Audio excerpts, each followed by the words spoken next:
There are things you can prepare in a shared household on your own, and there are some things that you just can't.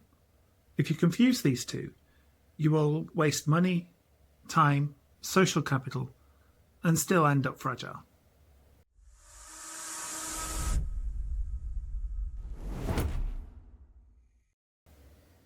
Hello friends, welcome back to the channel. Previously we spoke about what happens in shared households when people at least try to meet you halfway. But what happens if they don't?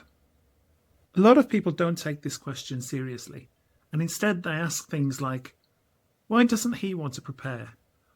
Why isn't she supporting me? Why do my housemates keep on doing my preps? The answer is usually this: you're trying to solve shared problems with individual action.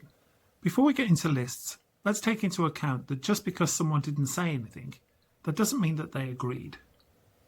Tolerance is not buy-in, and habit is not agreement. If someone hasn't complained about your stored water, it doesn't mean they understand why you do it. If someone's borrowed your torch and put it back, that doesn't mean that they always know when and where to use it. So what things can you prepare on your own without agreement from your housemates? Firstly, you have complete control over your own body, your physical fitness, your health, your weight management, sleep discipline.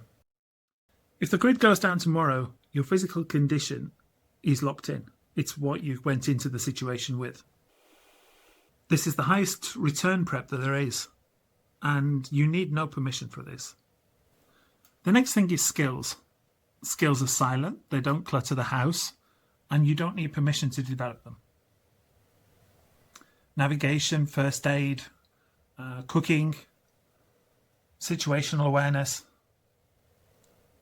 No one can throw out your skills when they're doing a clear out. Your personal carry, what you wear, your work bag, your coat pockets, your car if you have one, light, power, water tablets, tape, gloves, a notebook. These move with you and not with the house.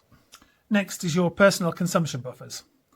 This is your medication, your food in your cupboard, and so on.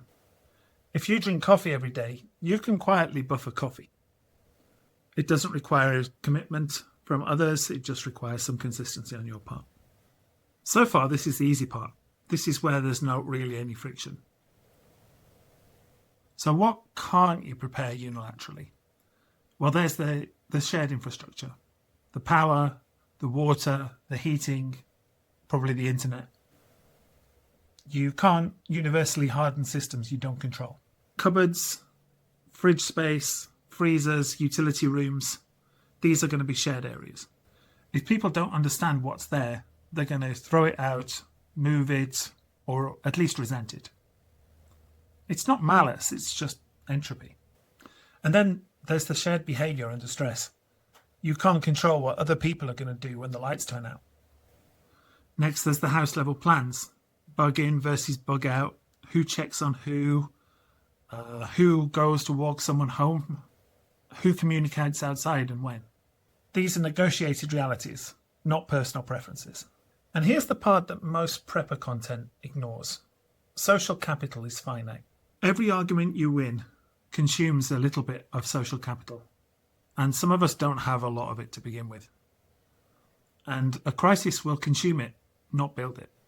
So you can think of it really in three tiers. The first one is fully unilateral. Your body, your personal medication, your own food cupboard, your car. The next is soft negotiated. This is shared storage, common areas, routines, that kind of thing. This tends to work well until a crisis hits. The third one is hard negotiated. This is infrastructure and real shared decisions. These need proper planning or they will fail. So don't skip tier 1 and just worry and argue about tier 3. Focus on what you can do on your own and then choose your battles. Imagine a 48-hour power out scenario. Your fitness still works, your personal light in your bag still works, your skills still work. Now notice what doesn't. water behaviour, heating expectations, communication. That uncomfortable gap that you feel is when negotiation was assumed and not built. Preparedness is not all about control. It's also designing resilience that survives when other people are human. Once you accept that, anxiety drops and effectiveness goes up. In the comments, I'd really like to know, what preparation is there that is unilateral that you haven't been working on? And what have you found that isn't unilateral and needs prior consent? Thank you for your time and attention, and I look forward to our next video.